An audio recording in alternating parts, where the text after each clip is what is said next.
안녕하세요. 네이버 클라우드 정여진입니다. 오늘은 메시지로 협업을 만들기에 대해서 살펴보도록 하겠습니다. 메시지를 통해서 이제 구성원들과 여러 가지 대화를 나누실 텐데요. 오른쪽에서는 구성원들과 공통으로 이제 노트나 일정 등을 확인하실 수 있는 메뉴를 보실 수 있습니다. 그래서 일정 같은 경우는 구성원들과 공통으로 공유하는 일정, 그리고 메시지방 안에서 나누는 할 일, 그리고 공용 메시지방과 드라이브 이런 내용들을 확인해 보실 수 있습니다. 그래서 콘텐츠는 메시지방 안에서 주고받았던 파일에 대한 내용과 또 사진, 동영상 같은 것들을 확인해 보실 수 있습니다.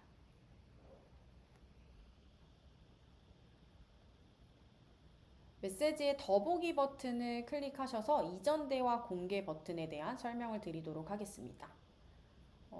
신규 구성원이 접속했을 때 이전에 구성원들이 대화했던 내용을 확인해 볼 수 있는 기능입니다. 그래서 해당 기능을 활성화하시면 신규 입사자나 경력직이 들어왔을 때도 기존의 메시지방 안에서 나눴던 대화를 확인하면서 실제로 인수인계를 하지 않아도 기존 업무의 맥락을 빠르게 파악할 수 있는 기능입니다. 네, 그 다음으로는 메시지 전달 기능에 대해서 소개드려 보도록 하겠습니다. 메시지를 클릭하시고 전달 버튼을 클릭하신 다음 이제 특정 구성원에게 이제 메시지를 전달해 보도록 하겠습니다.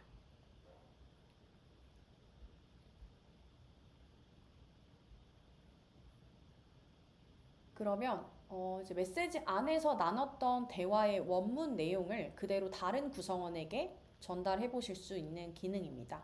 그래서 전달한 내용을 상세 보기를 입력하시면 이제 발신자와 시간 그리고 메시지 원문 내용이 그대로 이제 확인해 보실 수 있어서 조금 더 원활한 커뮤니케이션을 할 때 활용해 보실 수 있습니다.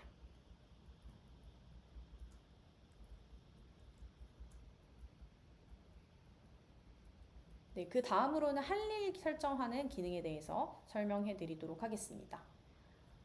어떤 검토 요청이나 제가 확인할 사항 이런 것들을 메시지 안에서 요청을 받았을 때 해당 기능을 이제 누락하지 않게 할 일을 설정할 수 있는 기능입니다.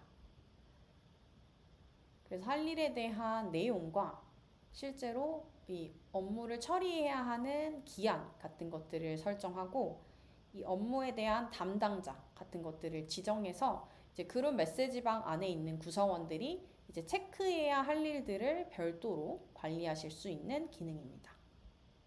그래서 할 일 설정을 하고 메시지방 알림을 함께 보내게 되면 구성원들이 업무 누락 없이 같이 할 일을 확인하실 수 있는 기능에 대해서 설명해 드렸습니다. 네, 그 다음으로는 정보보호 기능을 강화한 대외 및 기밀 전용 대화방인 비밀 대화에 대해서 설명드리도록 하겠습니다. 메시지 생성하기에 이제 비밀 대화를 클릭하신 뒤 초대할 구성원들을 선택하시고 비밀 대화 메시지 방을 개설해 보도록 하겠습니다.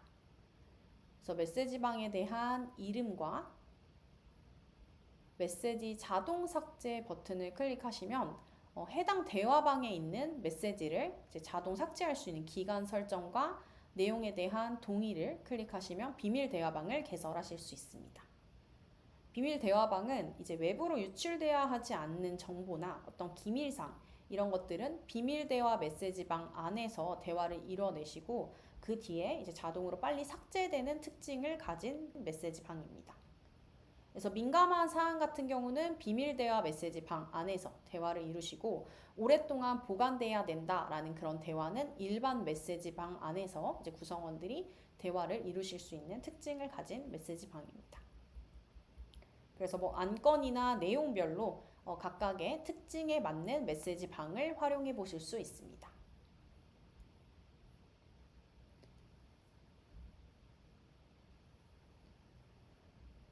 실제로 메뉴에 접속하시면 이제 메시지 사용 기간 같은 것들을 별도로 다시 설정하실 수 있습니다.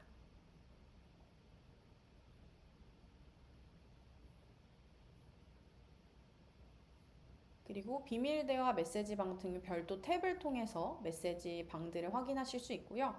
별도의 메시지 내용 자체는 노출되지 않습니다. 일반 메시지방 같은 경우는 메시지 내용을 클릭하시면 전달이나 복사 기능을 제공하고 있는데요. 비밀 대화 메시지방 같은 경우는 기밀 사항이 있기 때문에 전달이나 복사 같은 기능은 좀 제한되고 있습니다. 그래서 각각의 특징에 맞게끔 메시지방을 활용해 보실 수 있습니다.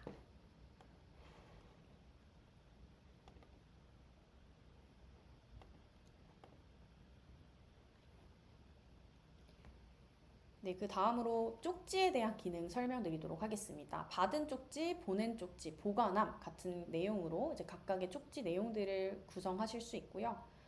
일반적으로 메시지나 메일로도 업무를 하실 수 있지만 쪽지를 통해서도 업무 요청이나 공지 같은 것들을 활용해 보실 수 있습니다.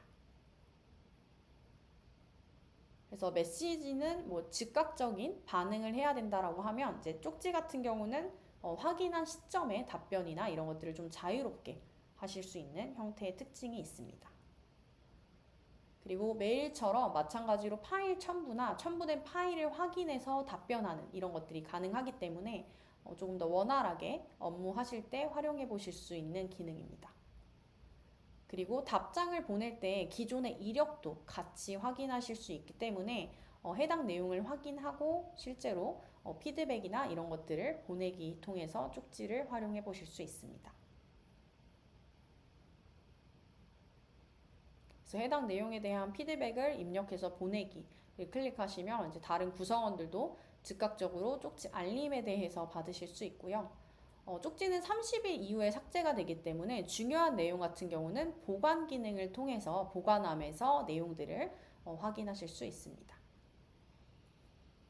그리고 쪽지 알림판을 통해서 그때그때 왔던 쪽지 내용들도 미리 보기를 통해 확인하실 수 있는 쪽지 기능에 대해서 설명드렸습니다.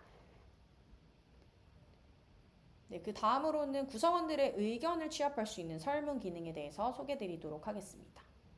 그래서 일반적으로 내가 받은 설문에 대한 응답을 하실 수 있는 기능을 기본적으로 제공하고 있고요.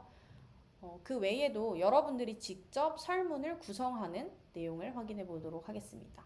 기존에 있던 템플릿을 그대로 활용하셔서 일부 제목이나 구성만 조금 추가적으로 변경하셔서 쉽게 설문을 구성하실 수 있습니다.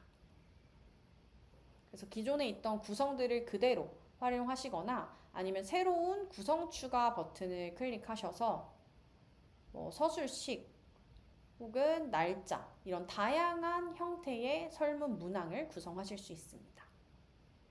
우리 설문 설정 같은 경우는 이제 설문 기간과 그리고 대상, 익명으로 응답받기 혹은 응답자에게 결과를 공개할 것인지 아니면 중복 응답, 응답 수정, 응답 진행률 이런 세부적인 설정을 하실 수 있습니다. 우리 설문 문항을 완료하게 되면 이 설문을 링크나 메일로 공유하실 수 있습니다. 그래서 메시지로 공유하게 되실 때는 기존에 여러분들이 속해 있는 메시지 방을 검색하셔서 해당 그 설문을 링크로 공유하실 수 있습니다. 그래서 구성원들의 의견을 받아야 할 때 링크로 설문을 공유하시고 해당 설문에 대한 독려를 메시지방 안에서 이제 하실 수 있습니다. 그러면 구성원들은 링크를 통해서 설문을 바로 접근할 수 있고요. 여기에 대한 응답을 바로 즉시 제출할 수 있습니다.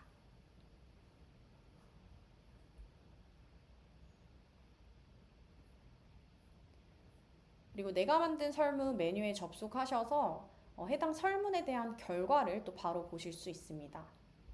그래서 구성원들이 어떤 답변을 했는지 이런 그래프 형태로 구성원들의 답변을 취합하실 수 있습니다. 그리고 우측에 CSV 저장 버튼을 클릭하시면 CSV 파일 형태의 원문 답변 내용들도 같이 확인해 보실 수 있습니다.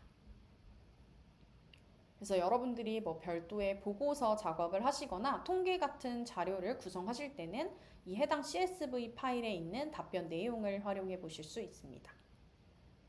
그리고 응답도 개개별에 따라서 개개인이 어떤 응답을 했는지 각자 세부적으로 또 확인해 보실 수 있는 설문 기능에 대해서 설명드리도록 했습니다.